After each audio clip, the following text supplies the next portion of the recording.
কালের বিবর্তনে কদর কমেছে মাটির তৈরি জিনিসপত্রের। প্লাস্টিক আর অন্যান্য সামগ্রীর দৌরাত্ম্য বেড়ে যাওয়ায় বেচা বিক্রি কমেছে মাটির সামগ্রীর। ফলে পেশা ছাড়ছেন লালমনিরহাটের অনেক মৃৎশিল্পী। প্রশাসন বলছে কুমারদের পেশা বাঁচাতে ক্ষুদ্র ঋণ, ট্রেনিং আর বাজার সম্প্রসারণে উদ্যোগ নেওয়া হয়েছে। নববর্ষে মাটির বাসনে পান্তা ইলিশ খাওয়া কিংবা বৈশাখী মেলায় শখের পুতুল, বহুকাল ধরে বাঙালি আনার প্রতীক হিসেবে ব্যবহার হচ্ছে মাটির তৈরি সামগ্রী। একসময় গ্রাম বাংলায় রান্না থেকে শুরু করে দৈনন্দিন কাজে মাটির তৈজসপত্রের ব্যবহার থাকলেও এখন তা নেই। কালের বিবর্তনে হারিয়ে যাচ্ছে বাঙালির ঐতিহ্য। মাটির জায়গা দখল করেছে প্লাস্টিক সহ অন্যান্য সামগ্রী। বেচা বিক্রি কমেছে কুমারদের। বেঁচে থাকার তাগিদে বাপ দাদার পেশা ছাড়ছেন অনেকেই। আমি 30-40 বছর থেকে ব্যবসা বাদ দিয়ে চাইছেন।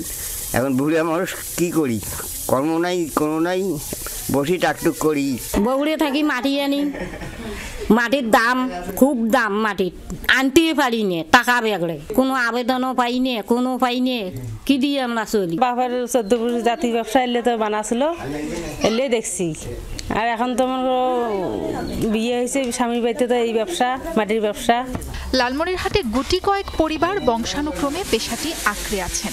পয়লা বৈশাখ উপলক্ষে গড়ছেন মাটির জিনিসপত্র। মেলায় পাঠানো হবে শখের হাড়ি, মাটির কলসি, ব্যাংক, খেলনা, ফুলদানি সহ বিভিন্ন সামগ্রী। তবে শিল্পীরা বলছেন আগের মতো অর্ডার মেলে না। সন্তানদের ভবিষ্যতের কথা ভেবে পেশায় যুক্ত করছেন না অনেকে। এই মাটির কাজ করি, সংসার চলা সম্ভব না। যে আয় হয় তাক দিয়ে কিন্তু সংসার চলে না। এখন অন্য অন্য ব্যবসায় সবাই লিপ্ত হওয়া লাগছে। ছেলে ফেলে কারো এও করে না, মাটির ব্যবসা করে না। আমরা কোনো রকম চলি ফিরিয়ে মানে খাই। আমাদের বাপ দাদা মাটির কাজ করছিল, আমি আর এই কাজ করব না। আমি স্কুলে পড়ি, আমি চাকরি করতে। জেলা প্রশাসন বলছে মৃৎশিল্প টিকিয়ে রাখতে কুমারদের স্বল্প সুদে ঋণ দেয়া হচ্ছে।